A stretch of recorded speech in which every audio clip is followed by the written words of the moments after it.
Boa noite a todos. Hoje, dia 18 de março de 2025, estamos recebendo o companheiro Lieber Fayad, que é da Federação Espírita do Estado de Mato Grosso. O Lieber vai conversar conosco essa noite sobre o tema A Regeneração da Humanidade. Vamos convidar o Fábio para fazer a leitura e a oração inicial, e em seguida passamos a palavra para o Lieber. Gratidão pela tua presença aqui conosco.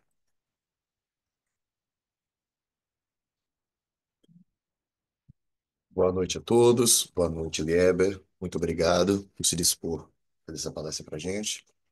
Eu vou fazer a leitura do texto 127, Humanidade Real, do livro Fonte Viva, escrito por Chico Xavier, psicografado por Chico Xavier pelo Espírito Emmanuel. Humanidade Real. Eis o homem, Pilatos, João 19:5. Apresentando Cristo à multidão, Pilatos não designava um triunfador terrestre, nem banquete, nem púrpura, nem aplauso, nem flores. Jesus achava-se diante da morte. Terminava uma semana de terríveis flagelações. Traído, não se rebelara. Preso, exercera a paciência. Humilhado, não se entregou a revides. Esquecido, não se confiou à revolta. Escarnecido, desculpara. Açoitado, olvidou a ofensa. Injustiçado, não se defendeu. Sentenciado ao martírio, soube perdoar. Crucificado, voltaria à convivência dos mesmos discípulos e beneficiários que o haviam abandonado para soerguer-lhes a esperança. Mas, exibindo-o diante do povo, Pilatos não afirma: Eis o condenado, eis a vítima. Diz simplesmente: Eis o homem. Aparentemente vencido, o mestre surgia em plena grandeza espiritual, revelando o mais alto padrão de dignidade humana. Rememorando, pois, semelhante passagem, recordemos que somente nas linhas morais do Cristo é que atingiremos a humanidade real. E assim, queridos amigos, convido a todos a acalmarmos nossa mente, apaziguar nosso coração e agradecer ao nosso divino Mestre Jesus, a nossa mentora Meimei e todos aqueles espíritos, né, que colaboram nesse trabalho edificante, em tom de agradecimento pela oportunidade de estarmos aqui mais uma vez para ouvir uma palestra que vai nos instruir, né, e nos ajudar na nossa edificação moral. E assim inspira o nosso palestrante da noite que se dispôs, com todo carinho, com todo amor, trazer um pouco do seu conhecimento para nós. Que assim seja, graças a Deus. Conselheiro. Gratidão, será uma alegria a gente refletir junto. O tema que nós vamos estar trabalhando tem muito a ver com a mensagem que nossa semana nos traz. Vou compartilhar com a gente, porque isso fica mais fácil para a gente refletir.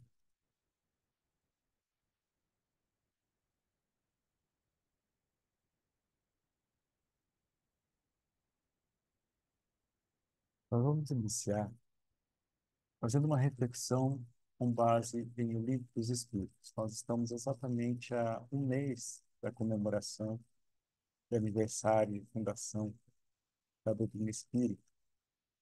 E nesta homenagem nós vamos, ah, através dessas perguntas maravilhosas que Allan Kardec faz, aprofundar um pouco mais sobre os momentos que a gente vive. Porque na Terra nós estamos percebendo muitas agitações, muitos movimentos intensos. Fazia muito tempo que nós não tínhamos, por exemplo, tantos conflitos espalhados pelo globo como agora. Nós vamos perceber que também na sociedade, na família, nós estamos percebendo também como se fosse acentuar-se esses conflitos, somente de ordem íntima, como, por exemplo, movimentos de depressão, de ansiedade. Cada vez mais temos identificados aqueles de nós que nascemos com condições neurotípicas, como, por exemplo, TDAH, ou síndromes de Down, Nós estamos vendo pessoas com autismo. Isso vai crescendo no número cada vez maior. E nós vamos buscar a compreensão disso. Em O Livro dos Espíritos, Allan Kardec ele vai trazer para a gente em uma das questões que são todas nós temos dentro do Livro dos Espíritos algumas questões que elas são pilares. Elas trazem umas reflexões um pouco mais profundas, aonde nos levam a um diferencial no nosso salto de consciência. E essa é uma delas, quando nós vamos ver na questão 115. Allan Kardec ele vai trabalhar aqui conosco uma percepção de quem nós somos, aonde nós estamos e para onde nós vamos. Uma pergunta muito simples. Os espíritos uns terão sido criados bons e outros maus. Porém, as respostas que vêm dos benfeitores da humanidade, elas nos levam a um aprofundamento, um desdobramento muito maior. Vejamos a resposta. Deus criou todos os espíritos simples e ignorantes, isto é, sem saber. Então, essa faixa inicial. Porém, veja que agora ele vai nos demonstrando justamente esse caráter nosso enquanto espíritos. A cada um de nós nos foi determinada uma missão. Qual que é o objetivo? De nos esclarecer e de nos fazer chegar progressivamente à perfeição. Isso através do conhecimento da verdade. Então, aqui nós temos uma diretriz, um norte. Todos nós, ao encarnarmos, nós vamos passar por missões, mas nós, apesar da encarnação, a nossa missão ela continua. É um ciclo natural. Sempre estaremos reencarnando enquanto houver necessidade. Necessidade de quê? De progredirmos e de adquirirmos cada vez mais este burilamento que nós necessitamos. Isso vai nos levar a um estado de perfeição. Mas não existe um meio termo para isso. É justamente este conhecimento, sentimento e vivência da verdade. A verdade, ela sempre vai nos auxiliar nisso. E eles continuam.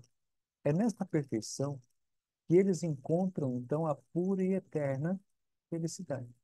Então, veja, todas as vezes que nós estamos de acordo com a verdade, nós vamos sentir esta, esta recompensa de agir assim. Vejamos que a verdade, ela está muito baseada, ela é as leis. As leis que Deus criou para nos auxiliar nessa condição. Então, nós vamos perceber que existem variadas leis, leis divinas. Por exemplo, a lei de amor, de justiça, de caridade. Todas as vezes que nós somos justos, nós vamos sentir esta felicidade. Todas as vezes que agem com justiça com a gente, nós podemos experimentar essa felicidade. Então, quando nós saímos disso, é que aí nós vamos sentir esse estado de infelicidade e suas decorrências. Vejamos que eles vão desdobrar um pouco mais. Passando então pelas provas que Deus nos impõe, os espíritos adquirem aquele conhecimento. Conhecimento do quê? Relativo àquela prova, àquela missão a qual nós estamos submetidos. Uns aceitam submissos às provas, chegam mais depressa ao seu destino final. Outros só suportam murmurando e assim, por sua culpa, permanecem afastados da perfeição e da prometida felicidade. Então, por que que nós dissemos que essa é uma das questões basilares? Porque aqui nós temos todo um roteiro de quem nós somos, aonde nós estamos e para onde nós vamos. Nós conseguimos compreender apenas aqui, neste parágrafo, toda essa nossa destinação enquanto espíritos. Kardec, quando ele faz a pergunta, nós, refletindo através da resposta, nós tiramos de nós um peso desnecessário e nos aproximamos da verdade. Qual é a verdade? É verdade que eu sou mau? Não. Eu estou num estado ainda de imperfeição. Eu sinto os sintomas dessa imperfeição.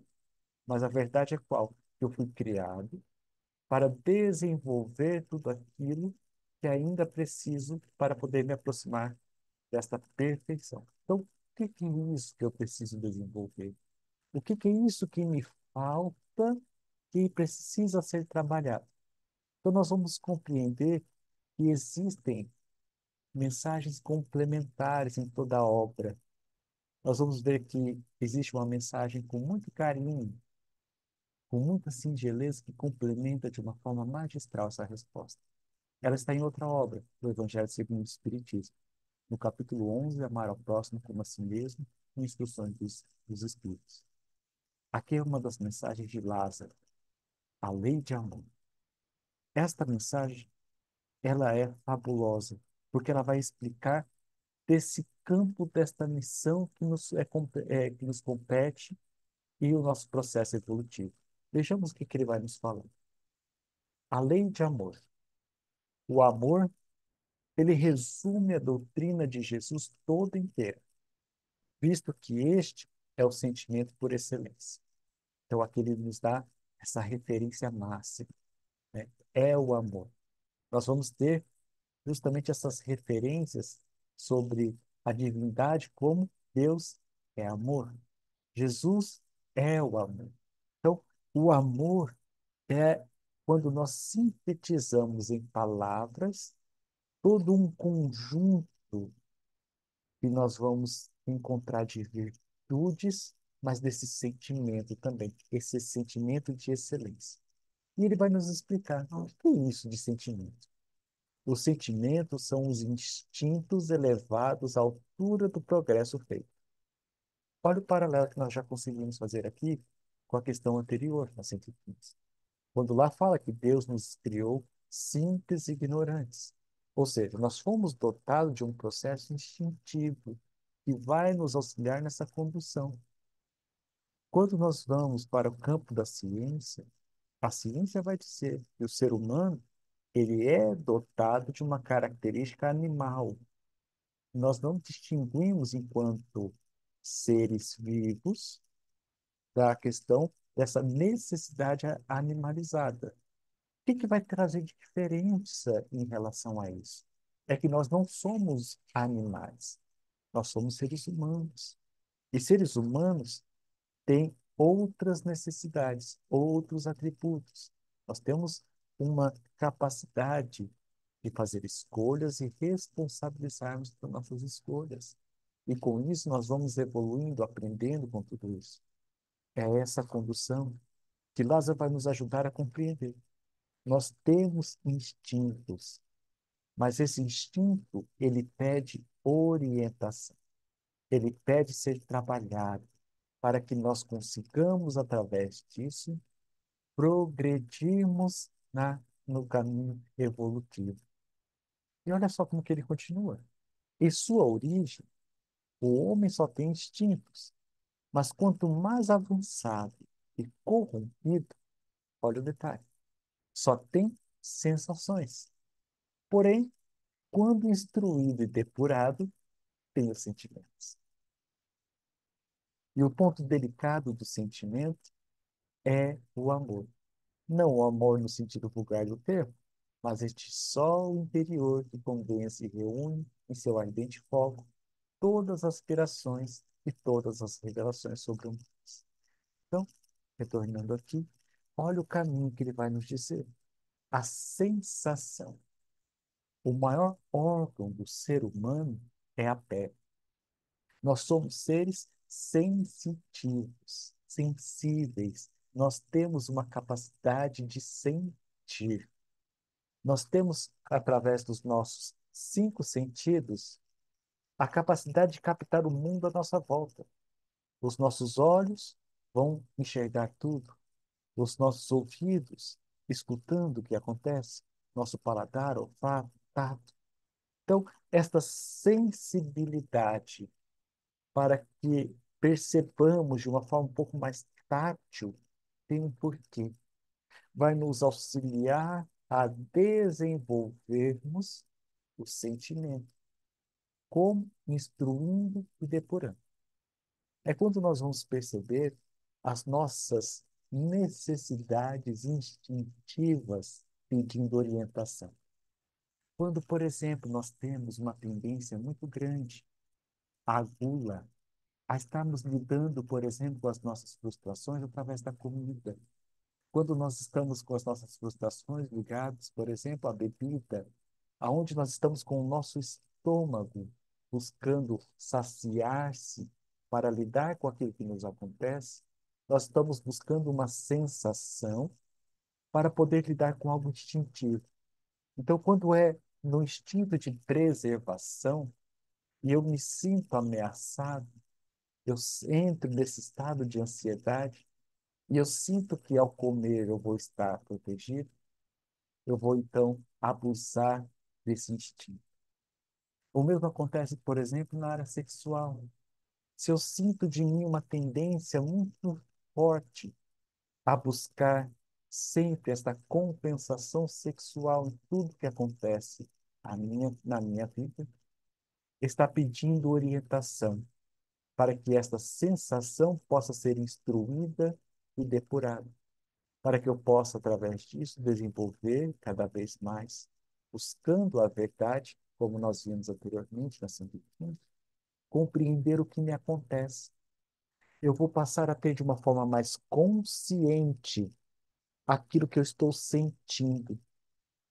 E através daquilo que eu estou sentindo, eu vou me reorganizando para poder seguir adiante. Não à toa, Jesus deu para nós uma grande referência sobre o amor. Amarás o Senhor teu Deus de todo o teu coração, de todo o teu entendimento, de toda a tua alma. E semelhante a este, amarás o teu próximo como a si mesmo. Então, olha como o amor está sempre nos auxiliando nessa percepção próxima. Eu sou esta referência. Então, sentir é importante. O campo da sensação, ele está muito ligado, então, a este processo do instinto. O instinto foi nos legado por Deus para nos auxiliar no nosso progresso. E é este instinto que vai sendo cada vez mais trabalhado e que vai nos auxiliando. Ou seja, eu vou me levando a uma nova forma de lidar diante da vida. Eu vou percebendo através disso este sol interior que está dentro de mim. Porque toda vez que eu me perco de mim mesmo, me entregando ao processo instintivo por si só, eu vou me desumanizando, eu vou me animalizando. Mas eu não sou um animal. Eu tenho elementos que faziam parte do animal, mas eu sou muito mais do que isso. Então eu vou sentindo as consequências e a repercussão disso. É quando nós vamos ver na questão 115, aonde a gente vai sentir aquele murmurar, aonde a gente vai sentir a dor. A dor é sensação. Eu vou sentir a vibração da dor por não estar cumprindo o caminho de amor. Então, isso traz para nós uma referência prática. Pega aquela sensação que nós estamos tendo, por exemplo, de algo que nos angustia. Muitas vezes não é nada de algo do físico. Muitas vezes é algo que acontece no campo das nossas emoções. Mas essas emoções desorganizadas doem. Elas geram na gente repercussão. O convite da vida é escutarmos essa dor, enxergarmos essa dor, compreendermos esta dor para além da sua manifestação. Porque aquilo que dói nos angustia. Uma dor, por exemplo, nos nossos dentes, uma dor de cabeça, uma dor em qualquer parte do nosso corpo, nós queremos resolver. Porque ninguém nasceu para sentir dor apenas. Dor é algo que deve ser passageiro, para que possa ser organizado e depois sentirmos este equilíbrio novamente. Este é o caminho do amor. E aí nós voltamos à questão do nosso tema, deste momento da regeneração da humanidade. Nós temos percebido justamente este avanço das dores sociais. Allan Kardec, ele vai trazer para nós, nesta reflexão, na Revista Espírita de 1866, uma mensagem, que logo depois ele vai publicar na última obra codificada da doutrina espírita, a Gênese, lançada em 1868. Esta mensagem, ela encerra a Gênese. Trechos dela na compilação e um pouco mais expandida quando ele publica em a Gênese. Mas antes ele vai trazer na Revista Espírita, e nós vamos adentrar nela. Ele vai nos dizer: os acontecimentos se precipitam com rapidez. Por isso, não vos dissemos mais como outrora. Os tempos estão próximos. Agora, nós dissemos: os tempos estão chegados. Por essas palavras, não entendais um novo dilúvio, nenhum cataclismo, nenhum desabamento geral. Convulsões parciais do globo ocorreram em todas as épocas e ainda se produzem, pois se devem à sua constituição, mas não são sinais dos tempos. Então vejamos que aqui, deixa eu até voltar para ti, ele foi trazido pela médium MIAT em sonambulismo, se não me engano, era dos orientadores delas. No final, se não me engano, eu coloquei Chickens. Esse momento em que nós estamos vivendo, nós vamos perceber que durante a história da humanidade, nós sempre tivemos essa previsão de que chegaria um momento de uma grande transformação. Isso é anunciado em várias religiões, em vários povos. A gente sempre sentiu que viria um momento aonde daríamos um salto, aonde teria uma transformação. Porém, pela nossa ainda condição limitada e restrita de evolução de compreensão, nós trazíamos isso para os grandes efeitos de manipulação da Terra, né? Como, por exemplo, os tsunamis, os terremotos, os vulcões. Mas não é nada disso. Para que os homens sejam felizes na Terra, é necessário que ela seja povoada somente por bons espíritos, encarnados e desencarnados, que não quererão senão o bem. Como já chegou esse tempo, uma grande emigração se realiza neste momento entre os que habitam. Aqueles que fazem o mal pelo mal e que não são tocados pelo bem, não sendo mais dignos da terra transformada, delas serão excluídos, porque aí trariam novamente a perturbação e a confusão, e seria um obstáculo ao progresso. Então, nós estamos vendo que vai acontecendo, e já tem acontecido cada vez mais.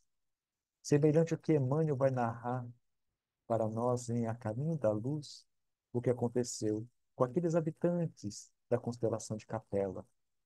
Aqui da Terra, neste momento, estão partindo aqueles que estão arraigados ao mal e irão para um outro planeta condizente com essa mesma escala evolutiva. A Terra, já o dissemos, não deve ser transformada por um cataclismo que aniquilaria subitamente uma geração. A geração atual, ela desaparecerá gradualmente e a nova substituirá, sem que nada seja mudado na ordem natural das coisas. Tudo se passará, pois exteriormente, como de hábito, como uma única diferença, mas essa diferença é capital. Uma parte dos espíritos que aí encarnavam, não mais encarnaram. Então a gente percebe que já desde o final do século XIX já vem acontecendo esse processo de transição, transformação da Terra. A nova geração que deve estabelecer a era de progresso moral, olha só a definição que se traz. A era de progresso moral. Distingue-se por uma inteligência e uma razão geralmente precoces, aliados ao sentimento inato do bem e das crenças espiritualistas, o que é um sinal indubitável de um certo grau de adiantamento anterior. Ela não será composta exclusivamente de espíritos eminentemente superiores, mas daqueles que, já tendo progredido, já estão predispostos a assimilar todas as ideias progressistas e apto a secundar o movimento regenerador. Eu imagino que é aqui que entra todos nós, ou a nossa grande maioria. Porque nós, se nós vamos observar na nossa intimidade, nós ainda trazemos muito conflitos. Nós não somos aqueles espíritos bons, mas nós também não somos os espíritos maus. Nós somos aqueles que estamos predispostos, que nos colocamos nessa etapa. Avança a lição. Não haverá, assim, exclusão definitiva, senão para os espíritos fundamentalmente rebeldes.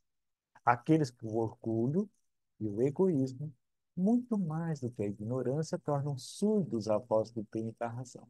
Olha a condição, então, aqui para permanecer ou para ser exilado. Mas esses mesmos não estão votados a uma inferioridade perpétua. E dia virá em que repudiarão o seu passado e abrirão os olhos à luz.